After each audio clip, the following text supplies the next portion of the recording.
Olá, seja bem-vindo ao Xamãs Connect, Congresso Internacional de Xamanismo na Internet. Agora você assistirá a palestra Ritos e Passagem, Sabedoria da Roda de Medicina Ojibwe, com a Thames Bárbara, que é terapeuta xamânica, iniciada na tradição Ojibwe, é fundadora do Nawakome Centro de Tradições Nativas. Há vários anos compartilha cursos de formação sobre tradições nativas no Rio de Janeiro, em várias capitais brasileiras, também na França e Bélgica. Ela também é colunista no nosso canal Consciência Próspera. Lembre-se, papel e caneta na mão, tablet ou celular para fazer suas anotações. Aproveite também e se inscreva em nosso canal. Curta e compartilhe o link desse vídeo com seus amigos. Esta é uma das formas de você apoiar positivamente este projeto. Fique agora com a fala inspirada de Thames Bárbara. Que as melhores energias cheguem até você. Xamãs Connect, primeiro Congresso Internacional de Xamanismo na Internet. Arrou, Metacuye Oyassim, por todas as nossas relações.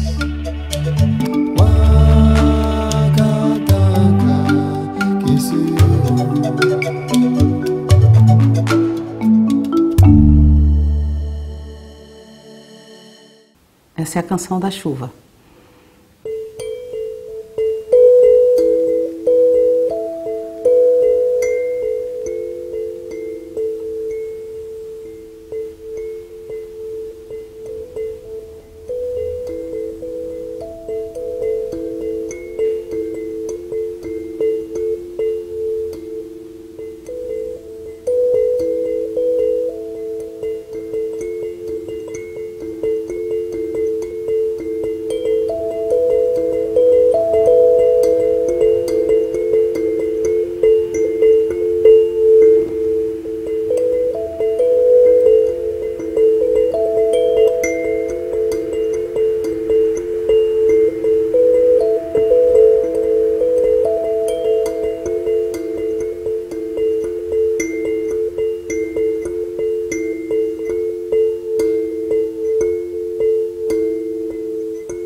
Então, meu nome é Thames Bárbara, eu sou amazônica, eu nasci aqui no Rio de Janeiro por um acaso, mas sou do Amazonas, fui criada lá.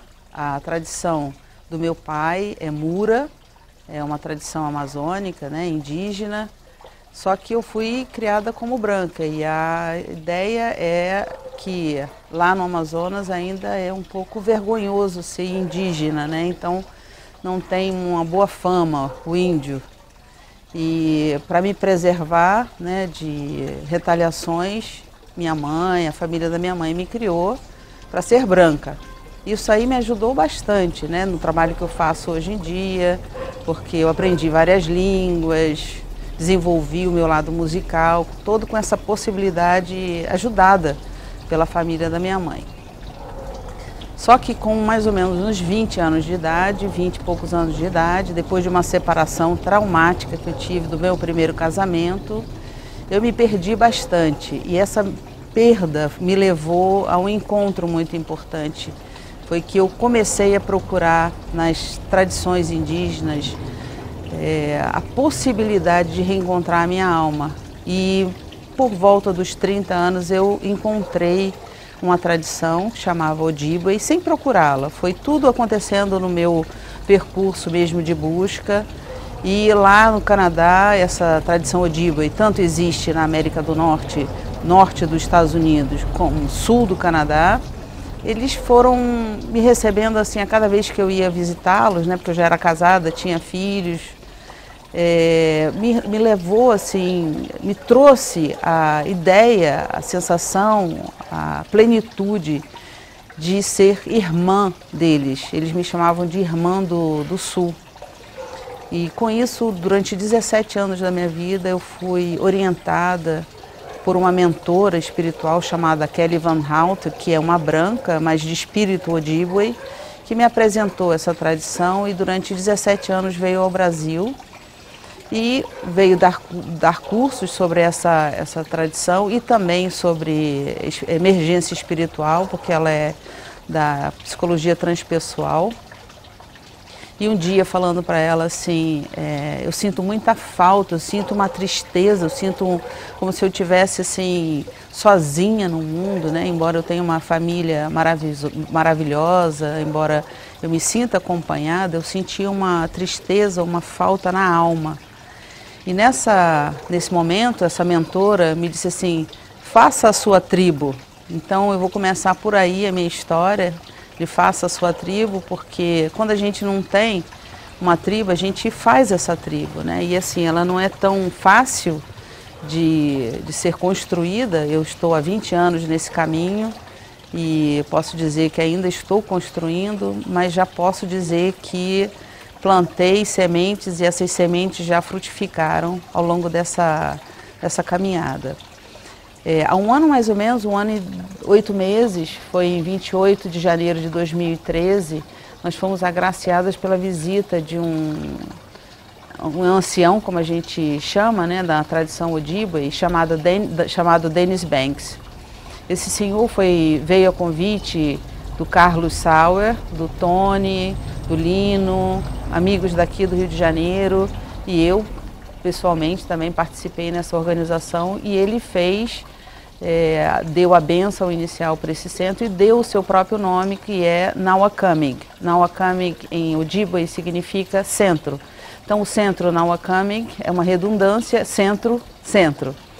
E também é muito importante falar que esse centro no Rio de Janeiro é o primeiro espaço físico que a gente pode chamar de um centro xamânico. Nós já tivemos outros centros aqui, mas que não tinha essa sede.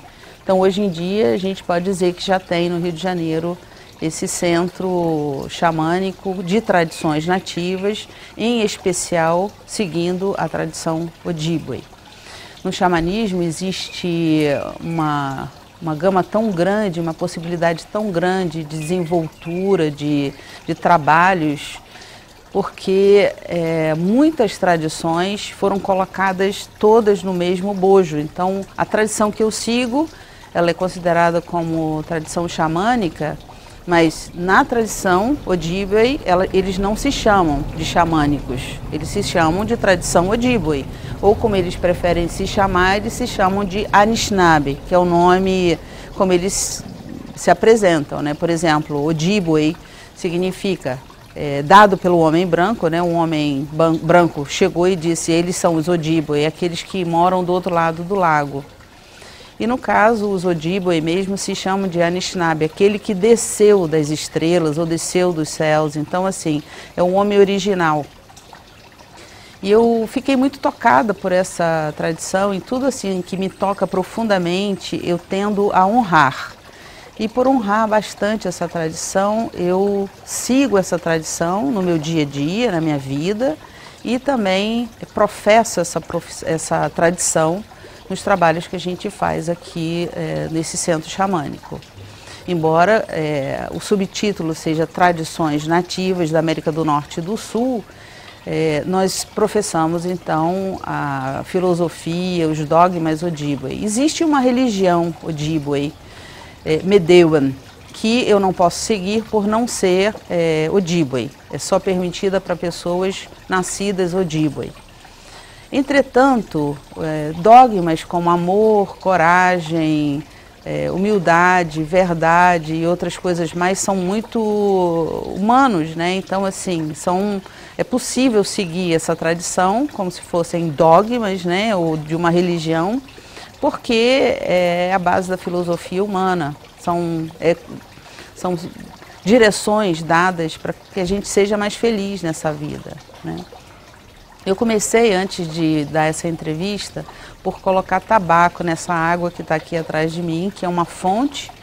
Como a gente vive numa cidade grande, né, no Rio de Janeiro, a gente não tem talvez a cachoeira caindo no quintal da gente, mas a gente tem uma fonte.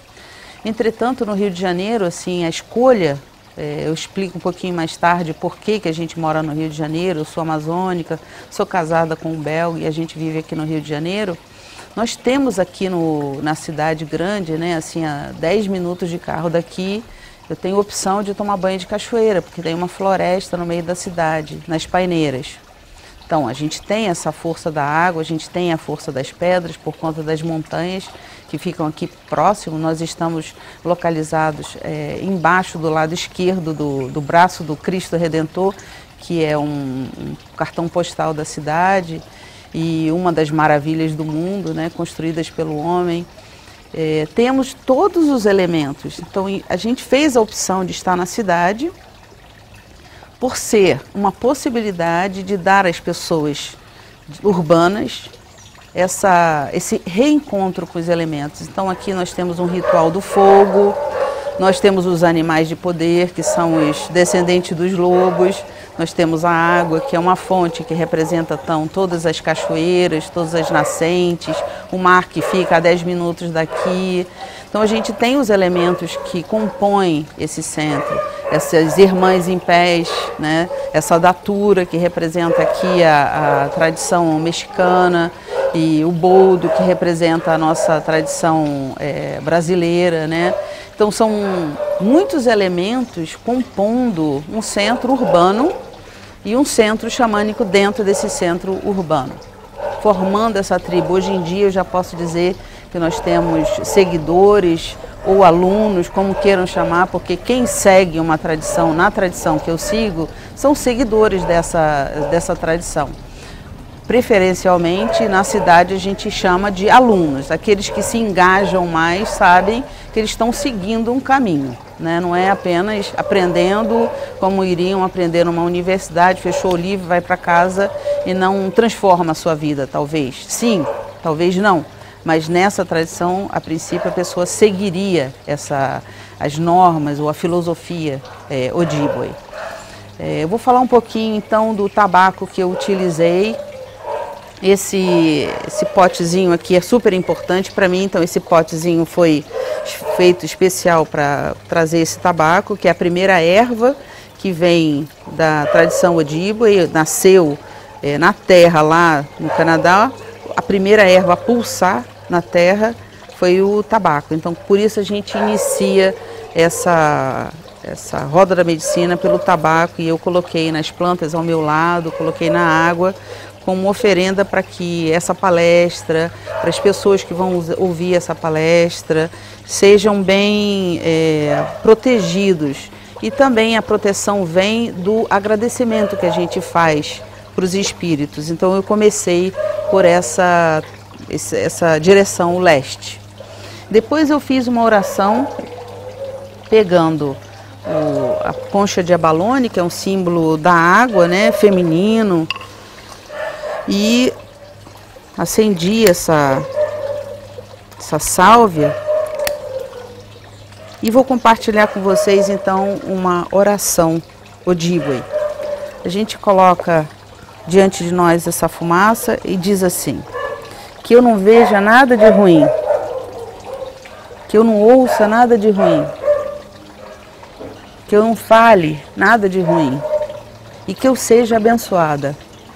Então essa é uma oração Ojibwe para que a gente possa nos benzer assim todos os dias, pela manhã e pela noite, para que a gente não veja nada de ruim, para que a gente não ouça nada de ruim e principalmente não fale nada de ruim.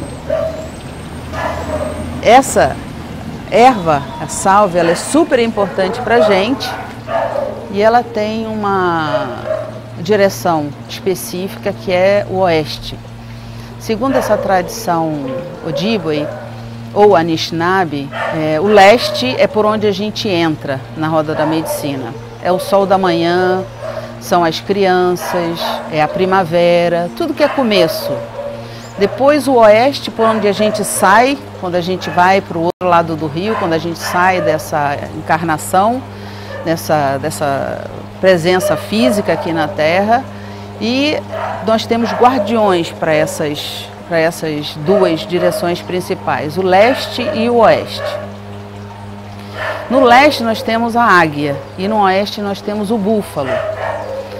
Eu falei que o leste era o início, o oeste então é o final dessa linha terrena, né, na nossa vida terrestre.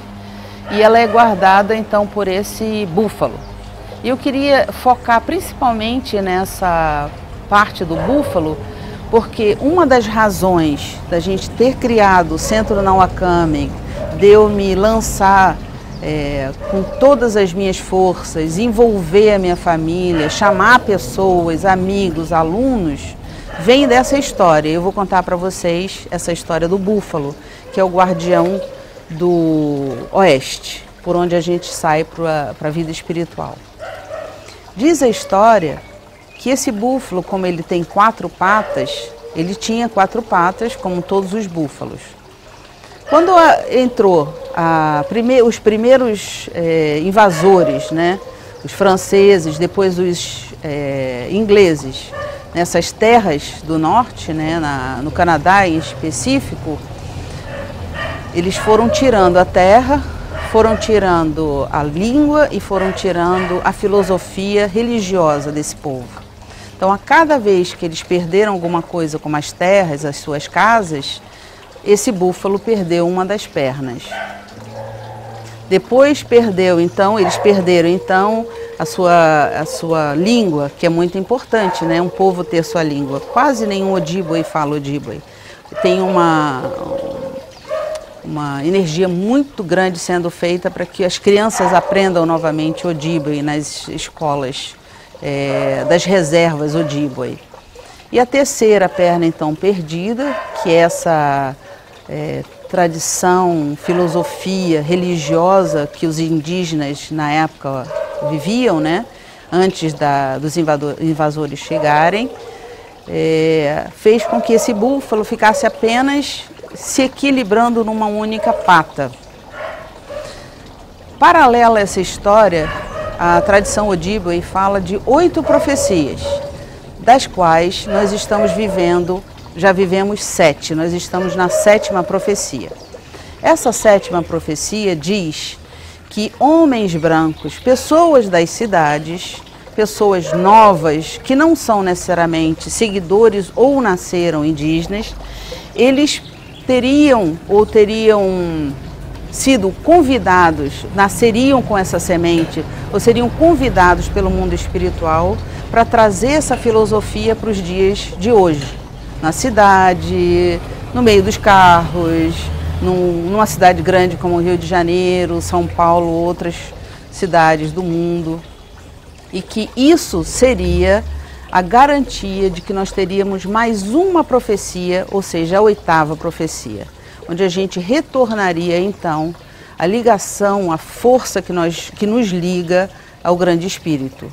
Aquela força que é feita através da nossa conexão com a terra, com as plantas, não só de uma forma ecológica, não só de um interesse político, de salvar a terra, mas porque a gente veria em tudo que existe a presença do grande espírito. E por isso, cada planta, cada pedra, a água, a terra, o ar, o fogo, tudo teria a presença desse grande espírito e teria o seu próprio espírito.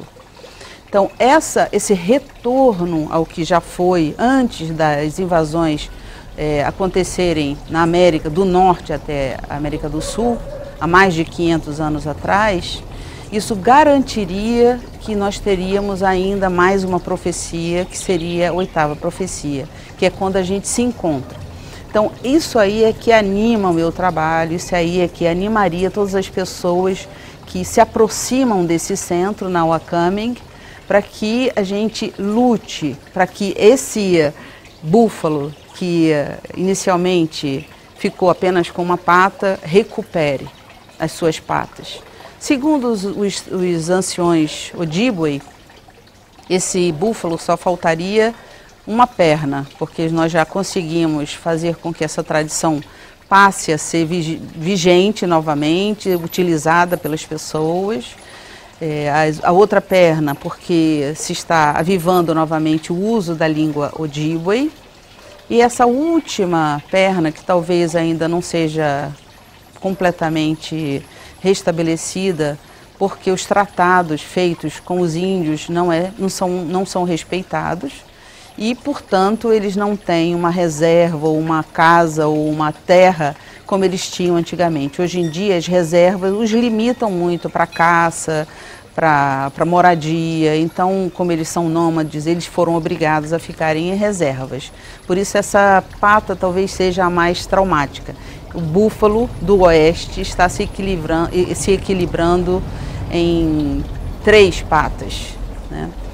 Então, graças a cada um que busca essa ligação entre céu e terra, que nós nos acostumamos a ouvir a palavra xamã ou xamanismo, né? Aquele que liga o céu e a terra, nós temos agora a possibilidade de ajudar que essa 4ª pata possa ser reconstituída. É a mais difícil, mas depende de nós, depende de mim, depende de você que está escutando essa palestra, depende das pessoas que estão por trás da produção desse congresso, por trás dessa edição, todas as pessoas envolvidas nisso. A princípio somos nós, a gente pensa assim, somos nós que tivemos essa ideia, mas a gente simplesmente é tocado, porque tudo isso aí é um jogo muito maior, muito mais amplo, né? É como se a gente estivesse sendo manipulado para que isso acontecesse. É assim como se o grande espírito estivesse dando mais uma chance para que a Terra possa se reconstituir, para que a humanidade possa se elevar. Então, assim, eu gostaria de frisar principalmente na entrada da Roda da Medicina, que é o leste, e a saída da Roda da Medicina pelo oeste.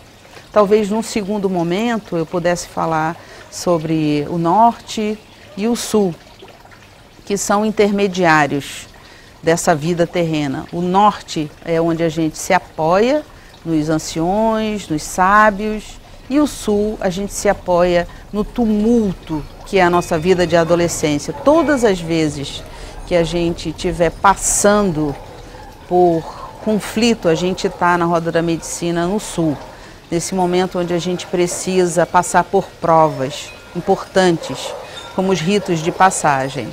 Os ritos de passagem estão no sul, embora cada rito de passagem seja uma marca do leste para o sul, do sul para o oeste, do oeste para o norte, o rito em si requer a sua parte guerreira, a sua parte de mudança, e ela tem a ver então com a Roda da Medicina e a Roda da Medicina no sul. Eu vou convidar vocês, vou fazer um passeio aqui nesse centro. Nós vamos mostrar uma Roda da Medicina especial que está sendo construída. É uma Roda da Medicina Odiba e com 36 pedras. Ela seria para nós assim como se fosse um guia, né, dos meses do ano, das migrações dos pássaros, os principais clãs, em torno do mais importante, que seria o grande espírito, o sol e a terra. Diria, por exemplo, onde nós nascemos, que mês nós nascemos e por quais energias nós fomos tocados antes de vir para cá e entramos na terra. Então é uma Roda da Medicina que eu fiz a opção de fazer da seguinte forma. Eu pedi a cada aluno, seguidor ou participante desse centro que trouxesse uma ou mais pedras para que a gente fosse construindo aos poucos. Essas 36 pedras constituiriam então essa Roda da Medicina. Para que a gente fosse construindo com a energia de cada um. Então, por exemplo, alguém traz uma pedra da claridade. Essa pedra da claridade, essa energia de clareza, ela seria abraçada por essa pessoa, ela trabalharia então essa claridade nela.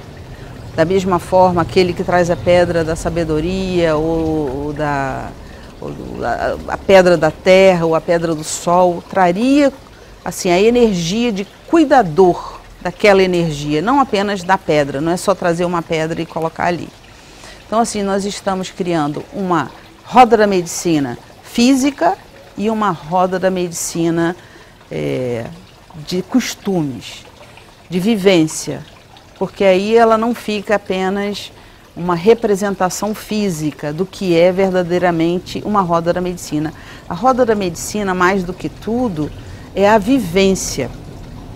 Tem momentos, como por exemplo eu falei, na parte da manhã, quando a gente entra, né, o sol, a gente está assim meio friozinho ainda, a gente é meio bebezinho, então a gente não está assim para fazer tudo. A gente precisa tomar um café para despertar, não é isso? Então assim, a roda da medicina tem isso também.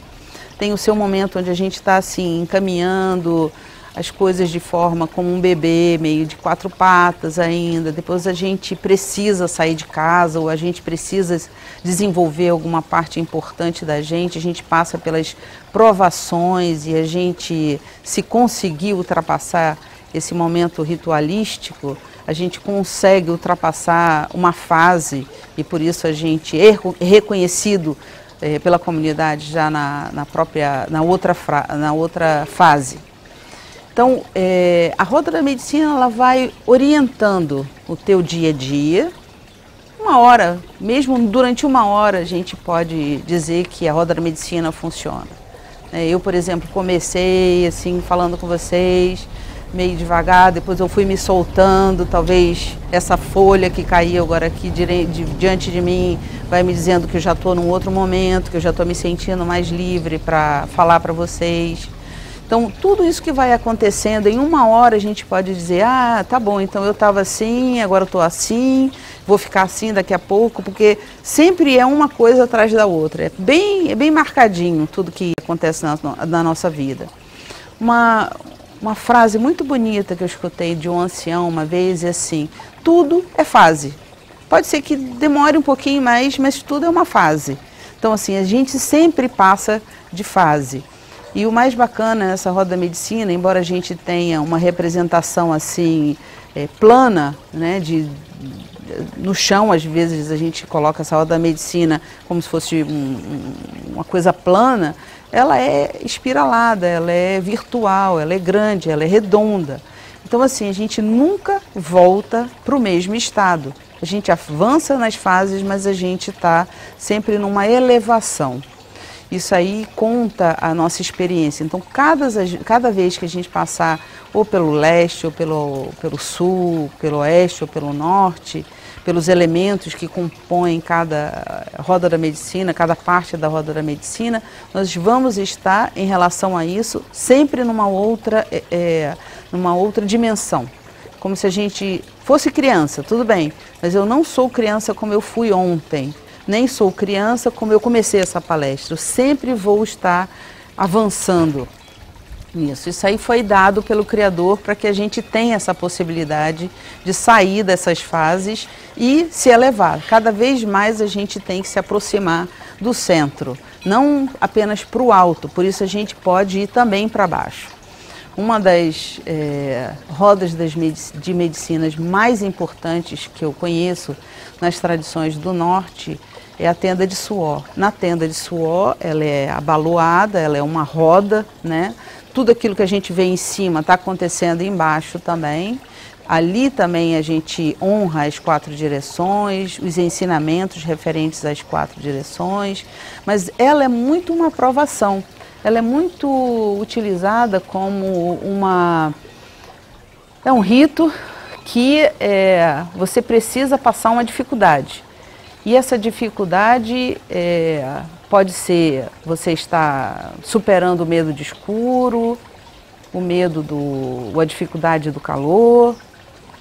E nessa roda da medicina, que a gente chama de tenda de suor, na tradição Ojibwe, ela tem uma característica muito específica. Eu não sei como é nas outras, mas assim, na tradição Anishinaabe, o homem é o que cuida do fogo, é aquele que corta madeira, aquele que aquece a pedra, né? Os irmãos pedras, e aí eles vêm para dentro da tenda. Quem recebe geralmente é uma mulher. Essa mulher medicina dessa tribo, colheria, banharia com a água, porque a água é da medicina da mulher, nessa tradição. Diferente em outras tradições, mas nessa, a água, quem cuida é a mulher. Nós banharíamos as pedras com a energia feminina. Poderia falar um pouco da importância do homem e da mulher nessa roda da medicina. Dois que se encontram para gerar um. A gente não vê mulher e homem separados um do outro. Graças a essa união que existe a procriação, e essa procriação faz com que uma tradição se perpetue.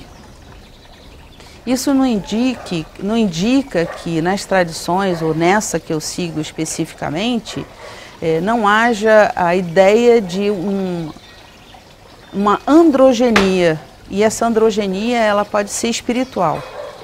O homem teria sua especificidade no trabalho de homem de medicina, a mulher teria essa força da medicina feminina, e o andrógeno, que pode ser um homem ou uma mulher, poderia juntar essas duas energias.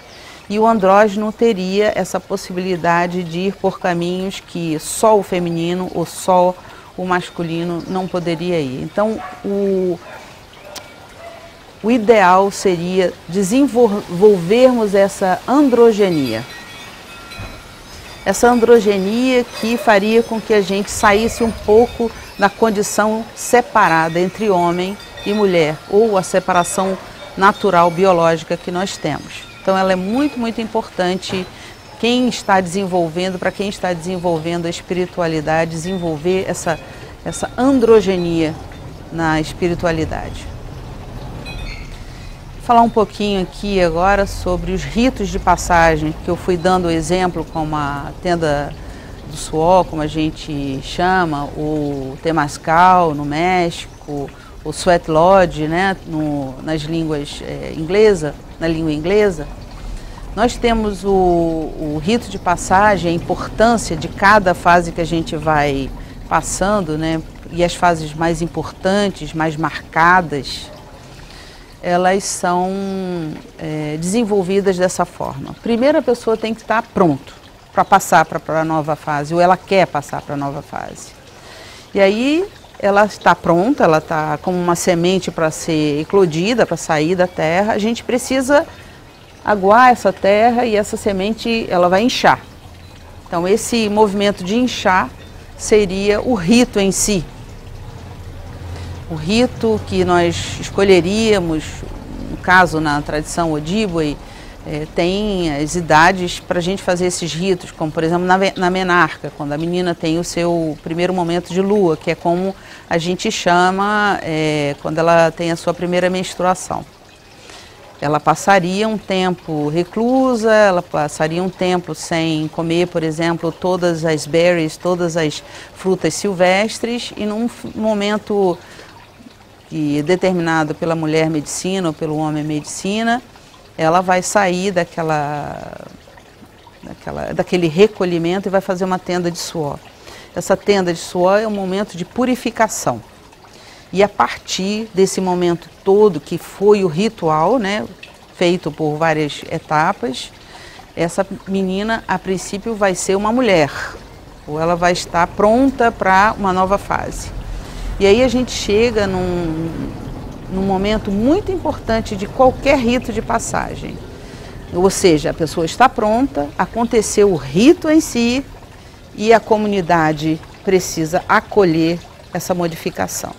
Se não houver essa modificação no olhar da comunidade para com o novo que a pessoa ultrapassou, a pessoa vai estar ainda na fase anterior. Dentro dela, ela, por exemplo, já é uma adulta, ou o homem já é um adulto, mas a comunidade ainda está vendo aquele menino dentro daquele homem, então ele continua adolescente. Eu acho super, super importante esses ritos serem celebrados de uma forma onde envolvam uma comunidade, justamente por isso, porque os deveres que a pessoa passa a ter, ele é apoiado pela comunidade. E tudo aquilo, todos os frutos que também as pessoas vão adquirir sendo adulto, a comunidade passa a ajudar ou apoiar essa menina ou esse menino na sua nova fase. Isso aí também Aqui nesse centro nós fizemos a opção de fazer ritos de passagem na menarca e marcar anualmente as mulheres que se tornaram sábias, que tenham no mínimo 50 anos e que não mais menstruem, para marcar o sangue sagrado, o sangue sábio, né? Nessa tradição, as mulheres ou mães de clã são as pessoas que dizem o sim ou não para algo muito complicado ou que dão a direção para algo novo para aquela tribo, né? Existe sim a figura masculina e a figura política do chefe, é aquele que caça melhor, é aquele que representa melhor aquele povo, que vai conseguir mais coisas para aquele povo.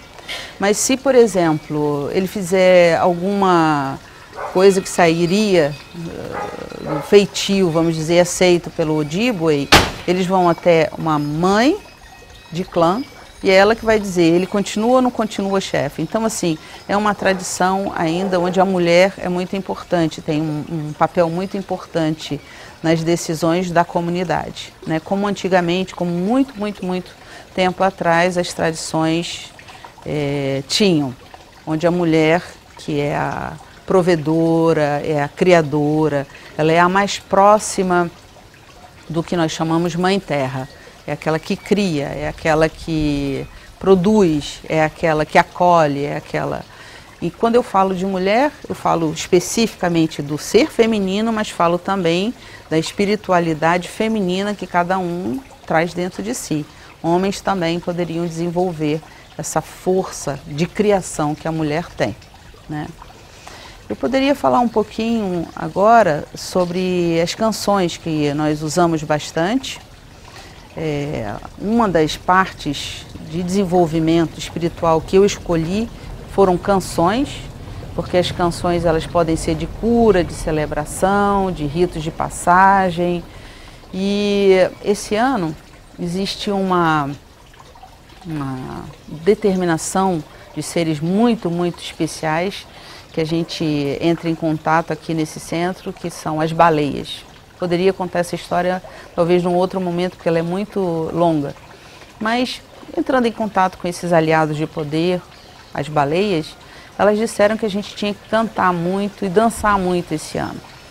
Dançar a gente ainda não conseguiu fazer as aulas de dança, mas nós conseguimos começar os cantos.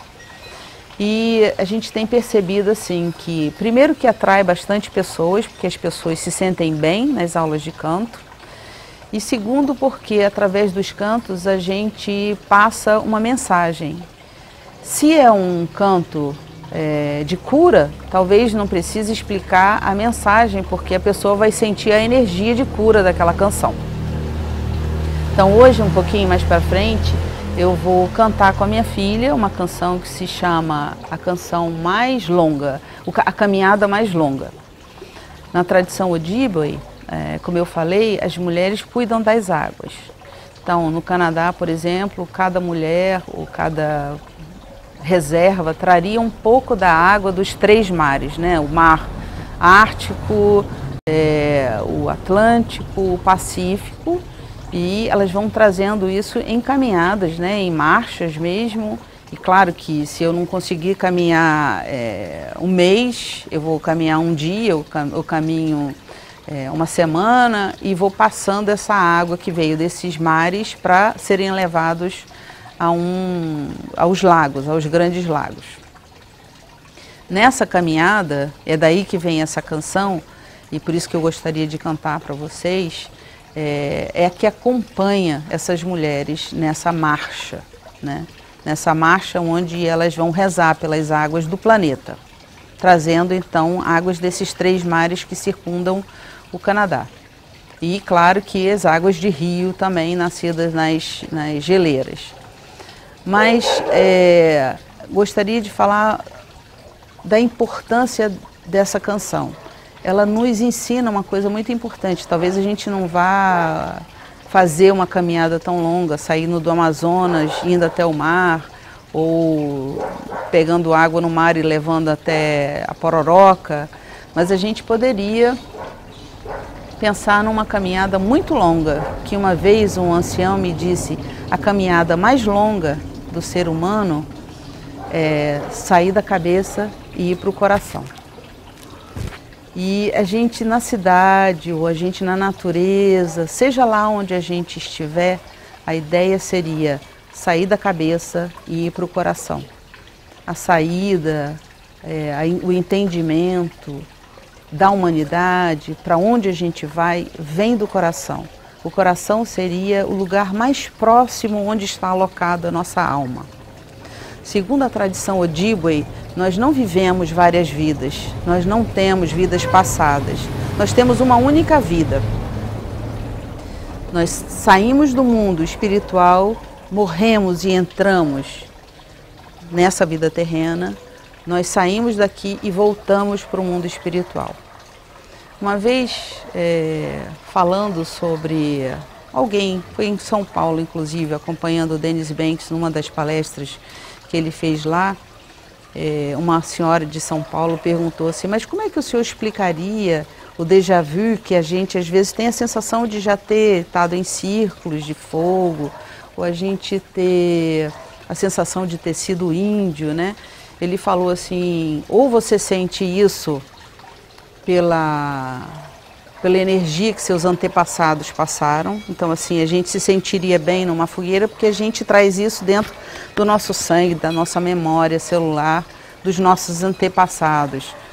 Todos os nossos antepassados foram nativos e indígenas, mesmo que sejam europeus, africanos, mesmo que sejam asiáticos ou das duas Américas, todos nós tivemos antepassados indígenas ou nativos, ou que viveram bem próximo à terra onde fizeram esses rituais. Então, ou você traz essa memória disso, ou você traz a memória, porque enquanto ser espiritual, você pode dar umas passadinhas na terra e visitar esses locais e por isso você se lembraria deles, né? Mas não na forma humana, não que a gente tenha feito o que normalmente se fala de reencarnação, né? Eu acho assim que para um primeiro contato, para uma palestra, a gente está se aproximando de um momento onde a gente pode dizer assim, com isso vocês já teriam bastante o que pensar, já teriam bastante coisas para pensar e refletir na sua vida e tentar talvez aplicar algumas coisas para que a gente possa reconstituir de uma forma bem lúdica, mas séria também, reconstituir essas pernas desse búfalo que eu falei inicialmente e a possibilidade de nós irmos para a 8ª profecia. Esse é o meu desejo. Eu sou a Tamis Bárbara, meu nome espiritual é Mulher Beija-Flor, do clã do Pássaro Trovão. E eu falei. Então, com a ideia da gente passar essa tradição para as novas gerações, minha filha já cresceu nessa energia, ela está aqui aprendendo, como outras pessoas também do grupo, jovens, estão aprendendo para passar ainda para outras gerações. O nome dela é Tayane e ela vai cantar comigo a canção A Caminhada Mais Longa, The Longest Walk.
Gostou da palestra?